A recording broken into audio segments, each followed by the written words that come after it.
کسی نے کہا تھا دوپہر کو سلا دیتی ہے بچوں کو وہ اس ڈر سے گلی میں پھر کھلونے بیچنے والا نہ آ جائے۔ کبھی ہم نے ان لوگوں کے درد کو بھی سمجھا؟ ہم نے کبھی سیرت کے ان پہلوؤں پہ بھی غور کیا؟ آج ہم اپنی بیٹی کی شادی کرتے ہیں تو اس کا جہیز چارپائیوں پہ بچھا دیتے ہیں، اور ہمارے دیہاتوں میں رواج ہے کہ خاتون کو کہتے ہیں کہ جاؤ پورے محلے میں، پوری بستی میں جا کے ڈھنڈورا دے دو کہ بیٹی کا جہیز دیکھ جاؤ۔ یار دیا تو اپنی بیٹی کو ہے اور تحفہ دے رہے ہیں، لوگوں کیوں دکھلا رہے ہیں؟ صرف داد وصول کرنے کے لیے۔ ملک صاحب نے، خان صاحب نے، چودھری صاحب نے حد کر دی، کمال کر دی، بڑا دیا، اپنی بیٹی کا گھر بھر دیا۔ یار تم نے تو داد وصول کر لی، چوپالوں میں، بیٹھکوں میں تذکرہ بھی چلا، تندوروں پہ عورتیں باتیں بھی کرنے لگی، تمہارے نام کے جھنڈے بھی گڑ گئے، لیکن تم نے نہ سوچا تمہاری بیٹی کا جہیز دیکھنے کے لیے یتیم بچیاں بھی آئیں، تمہاری بیٹی کا جہیز دیکھنے کے لیے اس بوڑھے مزدور کی بیٹیاں بھی آئیں جو صبح اٹھ کر کے مزدوروں والے اڈے پہ جا کے بیٹھ جاتا ہے اور اس کو بوڑھا سمجھ کے کوئی قبول نہیں کرتا، اور وہ کہتا ہے مجھے 10 روپے کم دے دینا، مجھے ساتھ لے جاؤ، لیکن اس کو کوئی ساتھ لے جانے کے لیے تیار نہیں ہوتا۔ جب دھوپ خوب چمک پڑتی ہے اور اسے مایوسی ہوتی ہے کہ اب کوئی لینے نہیں آئے گا، تو وہ ڈبہ لٹکا کر کے روٹی والا گھر جب واپس پلٹتا ہے تو کوئی جانتا ہے اس کے قدم کتنے بوجھل ہوتے ہیں؟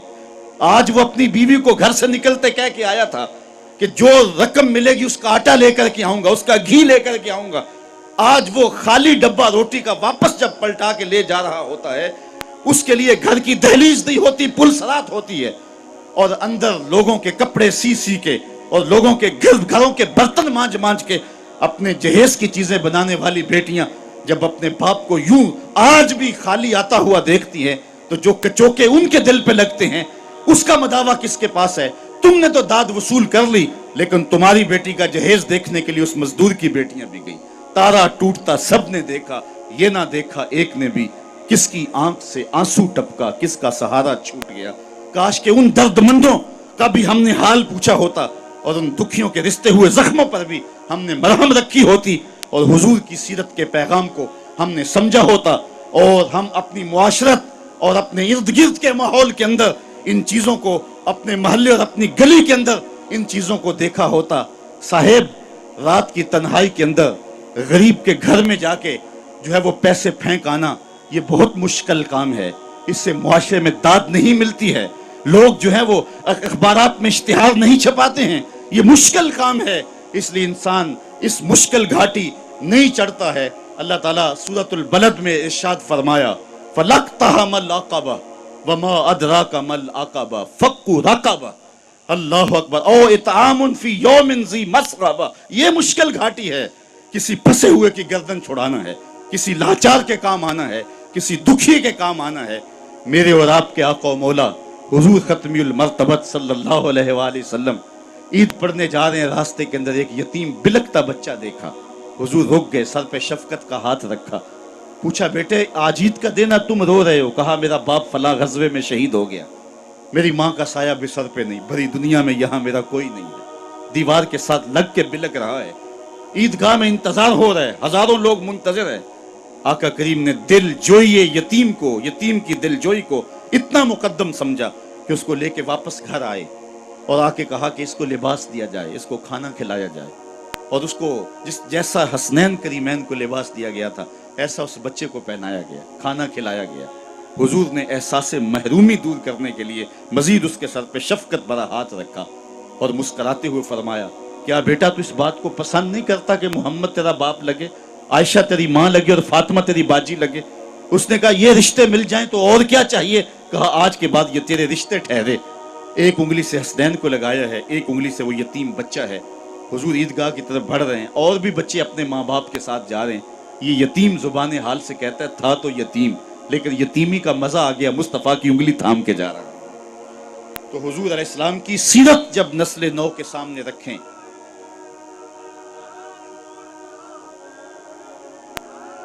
آج سسکتی انسانیت کی بات ہوتی ہے تو آج دنیا اس کی بات کرتی ہے، تو آئیے اپنے آقا کی سیرت کو اس روپ کے اندر دیکھیں، پڑھیں اور اس کی خوشبو کو پھیلائیں اور نسل نو کو بتائیں کہ آقا کریم علیہ السلام کس طرح دکھیوں کے درد بانٹنے والے تھے اور لاچاروں، یتیموں اور مسکینوں کے کس طرح کام آنے والے تھے۔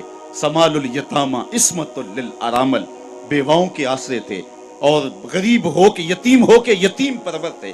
یہ 9 سال کی عمر ہے حضور کی. اس وقت کہا جا رہا ہے حضور کے لیے سمال الیتامہ، یتیموں کا سہارا اور آسرا ہیں. تو آقا کریم علیہ السلام نے ہمیں سیرت کے جو رخ دیے، سیرت کے جو انداز سکھائے. یار حضور کے تو معجزات بھی ہم دیکھیں تو وہاں بھی سیرت نکھرتی ہوئی دکھائی دیتی ہے. میری بات اگر طول نہ پکڑے تو مجھے ابو ہریرہ یاد آ رہے ہیں رضی اللہ تعالیٰ عنہ. فرماتے ہیں کہ ایک دن حال یہ ہوا کہ پیٹ میں کچھ بھی نہیں تھا. کئی دن گزر جاتے صفہ کے چبوترے پہ بیٹھنے والے لوگوں کے کہ ان کو کھانے کے لیے اور پینے کے لیے کچھ میسر نہ آتا. کہتے ہیں میں مسجد نبوی کے ایسے زاویے پہ آ کے بیٹھ گیا جہاں لوگوں کا گزر ہوتا تھا. آرزو یہ تھی کوئی گزرتا ہوا شخص میرے چہرے کو پڑھ لے اور میرے من میں اتر جائے. ہستی پلکوں کے نیچے غم بھی پلتے ہیں مگر کون دیکھتا ہے اتنی گہرائی میں. حضرت ابو ہریرہ فرماتے ہیں بھوک سے نڈال تھا، قبر سیدھی نہیں ہو رہی تھی اور سوال کرنا میری غیرت کے منافی تھا. میرا خیال تھا کہ کوئی گزرتا ہوا میرے حالات سے آگاہ ہو جائے گا. خیر لوگ گزرتے گئے. میں نے کہا کوئی بات کرنی چاہیے. حضرت عمر رضی اللہ تعالیٰ عنہ آئے. میں نے ان سے قرآن مجید کی کوئی آیت پوچھی. انہوں نے آیت بتائی اور آگے بڑھ گئے. شاید وہ جلدی میں تھے اور جو میرا مسئلہ تھا وہ معلوم نہ ہو سکا انہیں. پھر میں منتظر رہا.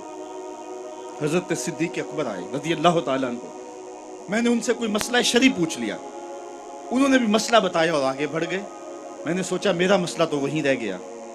کہتے ہیں اب میں پریشان تھا کہ ایک جانب سے روشنی اٹھی اور دل و قلب و نگاہ کا مرشد اولین آ گیا. حضور تشریف لے آئے تو میں نے حضور سے بھی کوئی مسئلہ ہی پوچھا. حضور نے میری جانب غور سے دیکھا اور پھر مسکرا کے بولے ابو ہریرہ بھوک لگی ہوئی ہے؟ جس کی تسکین سے روتے ہوئے ہنس پڑھیں اس تبسم کی عادت پہ لاکھوں سلام. کہا ابو ہریرہ بھوک لگی ہوئی ہے؟ میں نے عرض کی جی حضور بھوک لگی ہے. فرمایا میرے پیچھے پیچھے آ جاؤ. پھر اگلا واقعہ آپ نے علماء سے سنا ہے. دودھ کا ایک پیالہ تھا. گھر والوں سے پوچھا انہوں نے کہا یہ دودھ ہی ہے. کہا ابو ہریرہ؟ میں نے کہا جی حضور. کہا جاؤ صفہ والوں کو بھی بلا لاؤ. کہتے ہیں دودھ کا پیالہ دیکھ کے تو خوشی ہوئی لیکن 70 لوگ تھے صفہ کے چبوترے پہ بیٹھے. میں ان کو بلا لایا تو حضور نبی رحمت صلی اللہ علیہ وسلم نے میرے ہاتھ میں پیالہ دیا. کہا ابو ہریرہ دائیں سے شروع ہو جاؤ. میں ایک شخص کو پیالہ دیا. دل دھڑک رہا ہے کہ بھوک کی شدت ہے لیکن جب اس نے پیالہ اپنے منہ سے لگایا اور دودھ پیا تو میں نے دیکھا کہ ایک قطرہ بھی کم نہ ہو. دل کو تسلی ہو گئی. دوسرے کو تیسرے کو 70 آدمی دودھ پی گئے لیکن دودھ کم نہیں ہوا. لگتا ہے رب نے اس پیالے کا تعلق کوثر کی نہر سے جوڑ دیا تھا. حضرت ابو ہریرہ فرماتے ہیں 70 آدمی پی گئے تو حضور نے مجھے فرمایا ابو ہریرہ کون باقی؟ میں نے عرض کی حضور ایک میں باقی ایک آپ باقی. فرمایا کہ تم بھی پیو. کہتے میں نے پیا اور رج کے پیا. حضور نے کہا اور پیو. میں نے پھر پیا سیراب ہو کے پیا. حضور نے فرمایا پھر پیو. فرمایا پھر پیو. میں نے کہا مجھے قسم ہے اس رب کی جس نے آپ کو حق کے ساتھ مبعوث کیا ہے میرے میں ایک قطرے کی گنجائش بھی نہیں ہے. تو حضور نے میرے ہاتھ سے پیالہ لیتے ہوئے نوش جاں کیا. اللہ اکبر. ایک پیالہ 72 کے لیے کافی ہو گیا. یہاں سیرت کا بھی پہلو ہمارے سامنے آتا ہے. ایک تو طرف حضور کے معجزے کا پہلو ہے کہ ایک پیالہ 72 کو کافی ہو گیا اور سیرت کا یہ پہلو بھی کبھی نہ بھولیے 2 جہاں کا سردار ہے 71 آدمیوں کا جوٹا پی رہا ہے. یہ پہلو بھی نگاہوں میں رہے اور حضور کی سیرت کو معاشرے میں چھڑک دیں اور آقا کریم علیہ الصلوۃ والسلام کی جمال سیرت کی کہ روشنی کائنات کے اندر بانٹ دیں اور حضور علیہ السلام کی محبت کا چراغاں کرے. اقبال کہتا ہے اگر تم چاہتے ہو کہ حضور علیہ السلام کا پیار نئی نسل کے اندر منتقل کیا جائے تو پھر یہ کام تمہیں کرنے پڑیں گے کہ ان کو کثرت سے درود پڑھنے کی ترغیب دی جائے گی. حضور کے حسن و جمال کا تذکرہ سنایا جائے گا اور حضور کی سیرت کی خوشبو ان تک پہنچائی جائے گی. اور میں کہتا ہوں حضور کے مناقب اور فضائل کی کہانی ان تک پہنچائی جائے گی رکھی جائے گی اور عظمت مصطفیٰ کے قصیدے ان کے سامنے رکھے جائیں گے. یہ محافل نعت اور یہ مجالس نور اور یہ محافل میلاد نئی نسل کے اندر جو ہے وہ حب رسول کو داخل کرنے کا زود اثر ذریعہ ہے اور ان کے نتائج اگر ہم حاصل کر پائیں اور ان کو ہم مؤثر انداز سے منعقد کریں اور ہماری محافل کے اندر جو کچھ چیزیں شامل ہو گئی ہیں جو اس کی روح کو مسخ کر رہی ہیں ان کو دور پھینکیں اور پھر اس سے زود اثر نتائج حاصل کر کے حب رسول کے چراغاں نئی نسل کے اندر کیا جا سکتا ہے. اور یہ بات آپ کو بتاؤں کہ امت کی وحدت کی علامت ہی محبت رسول ہے. اور کائنات کے اندر اگر روشنی اور اجالے چاہتے ہو، اقبال نے سارا فلسفہ اسے ایک شعر میں نچوڑ دیا ہے کہ محمد سے وفا تو نے تو ہم تیرے ہیں، یہ جہاں چیز ہے کیا لوح و قلم تیرے ہیں. پھر لوح بھی تیرے ہاتھ میں رکھ دیں گے، قلم بھی تیرے ہاتھ میں رکھ دیں گے، پھر خدا بندے سے خود پوچھے گا بتا تیری رضا کیا ہے. تو اپنی تقدیر کا فیصلہ خود ہی لکھ لینا، کیونکہ قلم بھی تیرے ہاتھ میں ہوگا اور لوح بھی تیرے ہی ہاتھ